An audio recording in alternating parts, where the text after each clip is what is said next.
So hello student, welcome to back my YouTube channel turbo study tips. Student जितने बच्चे class 10th में और 4 मार्च को विज्ञान का पेपर देने जा रहे हैं, तो वीडियो आपके लिए बहुत ज़्यादा इंपॉर्टेंट होने वाला है। आज की इस वीडियो में आपके लिए लेकर आए मॉडल पेपर 2025 का, जो इस बार आपके बोर्ड एग्जाम में आने वाला है बच्चों। कोड देख लीजिए, कोड रहने वाला है 824 IN। ये सेम कोड आपके पेपर कोड में आने वाला है बच्चों। पूर्णांक देख लीजिए, पूर्णांक रहने वाला 17 अंक का, और 17 में 70 लाने के लिए आपको पूरा वीडियो लास्ट तक वॉच करना पड़ेगा। आज की इस वीडियो में आपको 20 नंबर के MCQ सॉल्व कराऊंगा बच्चों, किस प्रकार से आपको बोर्ड में करके आना है। चलिए, प्रवेश पत्र आपको साथ लेकर जाना है, सही से इनको अनुक्रम क्या रोल नंबर डाल लेना है और यहाँ पर अपना नाम डाल लेना है बच्चों। पेपर करने के लिए जो हमें समय दिया गया बच्चों, जो समय दिया जा रहा है 3 घंटे 15 मिनट, और इसमें नोट कर लिखा है कि प्रारंभ के 15 मिनट परीक्षार्थी को प्रश्न पत्र पढ़ने के लिए निर्धारित हैं। चलिए, निर्देश नंबर 1 है बच्चों इसका, कि प्रश्न पत्र 2 खंडों में खंड आ तथा खंड बा में विभाजित है। ये प्रश्न पत्र जो है बच्चों, खंड आ तथा खंड बा में विभाजित है। चलिए, निर्देश नंबर इसके 2 में बताया फिर कि खंड आ तथा खंड बा 3 उपभागों में विभाजित है। जो खंड आ है और खंड बा है वो 3 उपभागों में विभाजित है। उपभाग 1 में, उपभाग 2, उपभाग 3 में विभाजित है। चलिए, निर्देश नंबर 3 में बताया गया फिर बच्चों कि प्रश्न पत्र के खंड आ में बहुविकल्पी प्रश्न है। जो प्रश्न पत्र खंड आ है उसमें बहुविकल्पी प्रश्न है, जिसमें सही विकल्प चुनाव कर, जिसका सही विकल्प का चुनाव कर वो है हमारा उत्तर पत्र पर नीले अथवा काले बॉल पॉइंट कलम से, पेन से सही विकल्प वाले गोले को पूर्ण रूप से काला कर ओ हमारे उत्तर पत्र पर उत्तर देने के पश्चात उसे काटे नहीं, अथवा इरेजर अथवा व्हाइटनर का प्रयोग भी नहीं करें। मतलब बच्चों, काफ़ी सारे बच्चे बोर्ड में जान के क्या गलती करते हैं, सबसे बड़ी गलती ये करते हैं, उसका नंबर उनका कट जाता है। फिर कहते हैं हमने करा बहुत पर हमको नंबर नहीं मिला। गलती उनकी ये होती है बच्चों कि ओ एम आर में जब उत्तर दाखिल करते हैं, जब उत्तर को काला ओ एम आर में उत्तर दाखिल करने के बाद उसे काला करती हैं, और उसके बाद थोड़ा डाउट लगता है उसे काट देते हैं तुरंत ही, और दूसरे को कर देते हैं काला, तो उससे उनका वो नंबर भी कट जाता है, पूरा नंबर कट जाता है, उसका नंबर बिल्कुल नहीं मिलता है। तो आपको ऐसी गलती कुछ नहीं करनी फिर बच्चों। चलिए, अब इसके मैं स्टेप बाय स्टेप सभी MCQ सॉल्व कराऊंगा आपको, किस प्रकार से बोर्ड में करना है फिर बच्चों। चलिए देखिए फिर बच्चों, हमारा पहला MCQ सॉल्व करने से पहले देख लीजिए उपभाग जो 1 है इसका, और क्वेश्चन नंबर 1 है फिर बच्चों। मैं बताता हूँ आपको किस प्रकार से करना है। इस प्रकार से करना है फिर बच्चों आपको। क्वेश्चन नंबर 1 हमारा कि 10 सेमी फोकस दूरी का एक उत्तल लेंस, फिर बच्चों 10 सेमी फोकस दूरी का एक उत्तल लेंस एक वस्तु के बराबर आकार का वास्तविक बनाता है।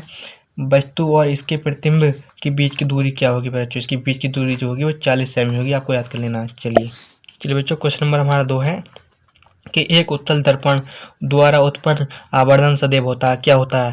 1 से कम होता है, आपको याद कर लेना है बच्चों, 1 से जो होता है कम होता है। क्वेश्चन नंबर हमारा 3 है बच्चों, एक अभिसारी लेंस की फोकस दूरी 20 सेमी है। एक अभिसारी जो लेंस की फोकस दूरी है बच्चों 20 सेमी है।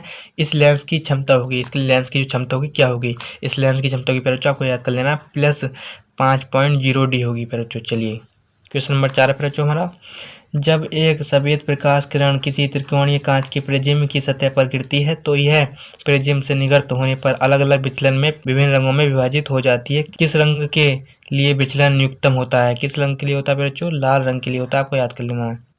चलिए, क्वेश्चन नंबर हमारा 5 है बच्चों, किसी पदार्थ के L लंबाई तथा A परिच्छेद क्षेत्रफल के तार का प्रतिरोध 4 ओम है। 4 ओम है। पदार्थ के अन्य तार की लंबाई 2L तथा परिच्छेद क्षेत्रफल A/2 हो तो उसका प्रतिरोध होगा, क्या होगा प्रतिरोध? 32 ओम होगा, आपको याद कर लेना है। चलिए, क्वेश्चन नंबर हमारा 6 है कि निम्नलिखित में से कौन किसी परिपथ के वैद्युत शक्ति को नहीं प्रदर्शित करता है? कौन नहीं करता है? इसका राइट आंसर होगा IR²2। क्वेश्चन नंबर हमारा 7 में है, किसी धारावाही चालक के कारण उससे r दूरी पर स्थित किसी बिंदु पर उत्पन्न चुंबकीय होता है, क्या होता है? आपको याद कर लेना बच्चों, जो होता है हमारा r के अनुक्रमानुपाती। चलिए देखिए मेरे बच्चों, यहाँ से हमारा उपभाग जो है 2 चालू होने वाला है, और क्वेश्चन नंबर हमारा 8 में है, हाइड्रोजन आयन H+ की प्रकृति है, क्या है प्रकृति? अम्लीय है, आपको याद कर लेना बच्चों। मेरे बच्चों, क्वेश्चन नंबर 9 हमारा धावन सोने के एक अणु में जल के अणु की संख्या है, क्या है संख्या? आपको याद कर लेना बच्चों, 10 होती है। चलिए क्वेश्चन नंबर हमारा 10 में बच्चों, कि निम्नलिखित में से कौन आधातु है? निम्नलिखित में से आधातु क्या होगा बच्चों? निम्नलिखित में से आधातु होगा इसमें He।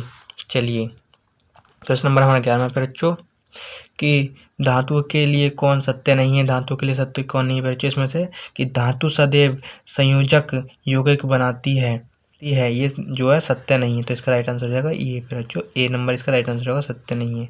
चलिए, क्वेश्चन नंबर हमारा 12 में बच्चों, प्लास्टर ऑफ पेरिस की जल में अभिक्रिया कराने पर बनता है, क्या बनता है बच्चों? चलिए, क्या बनता है बच्चों? आपको याद कर लेना, जिप्सम बनता है। चलिए, क्वेश्चन नंबर हमारा 13 है बच्चों, एथेनॉल को सोडियम से अभिक्रिया कराने पर प्राप्त होती है, क्या होती है प्राप्त बच्चों? क्या होती है प्राप्त? अपना H2 गैस होती है। चलिए, देखिए प्यारे बच्चों, यहाँ से हमारा उपभाग जो है 3 है और क्वेश्चन नंबर हमारा 14वां है। मानव के लिंग गुणसूत्रों की संख्या होती है, क्या होती है बच्चों? 2 होती है, आपको याद कर लेना। क्वेश्चन नंबर हमारा 15वां है कि शरीर के बाहर से ऑक्सीजन को ग्रहण कर उसकी आवश्यकता के अनुसार खाद्य सूत्र के विघटन को कहते हैं, क्या कहते हैं बच्चों? आपको याद कर लेना, श्वसन कहते हैं। देखिए क्वेश्चन नंबर हमारा 16वां है बच्चों। मस्तिष्क का मुख्य सोचने वाला भाग कहलाता है, क्या कहलाता है? अग्र मस्तिष्क कहलाता है, आपको याद कर लेना। क्वेश्चन नंबर हमारा 17वां है फिर यहाँ से कि निम्नलिखित पौधे में से किसका पुष्प एकलंकी होता है, किसका होता है? आपको याद कर लेना प्यारे बच्चों, पपीता का जो हमारा पुष्प होता है वो एकलंकी होता है। चलिए क्वेश्चन नंबर 18वां है बच्चों हमारा यहाँ, एक पोषी स्तर पर उपलब्ध कार्बनिक पदार्थों की कितनी मात्रा अगले पोषी स्तर तक पहुँचती है? कितनी पहुँचती है आपको याद कर लेना, 50% जो है पहुँचती है। चलिए क्वेश्चन नंबर हमारा 19वां है कि पौधे में प्रकाश संश्लेषण का उत्पाद है, क्या है? आपको याद कर लेना प्यारे बच्चों, इसका राइट आंसर होगा ग्लूकोज, ऑक्सीजन और जल है प्यारे बच्चों। चलिए क्वेश्चन नंबर हमारा 20वां है प्यारे बच्चों कि निम्नलिखित में से कौन सा पादप हार्मोन नहीं है? आपको याद करना है प्यारे बच्चों, आंखें मीच कर याद करना, एस्ट्रोजन जो है पादप हार्मोन नहीं है। चलिए प्यारे बच्चों, आज की वीडियो में इतना ही, मिलती है किसी नेक्स्ट वीडियो में। अगर वीडियो पसंद आए प्यारे बच्चों, वीडियो कर देना लाइक, चैनल को लेना सब्सक्राइब। चलिए आज की वीडियो में इतना ही, मिलती है किसी नेक्स्ट वीडियो में, जब तक के लिए धन्यवाद।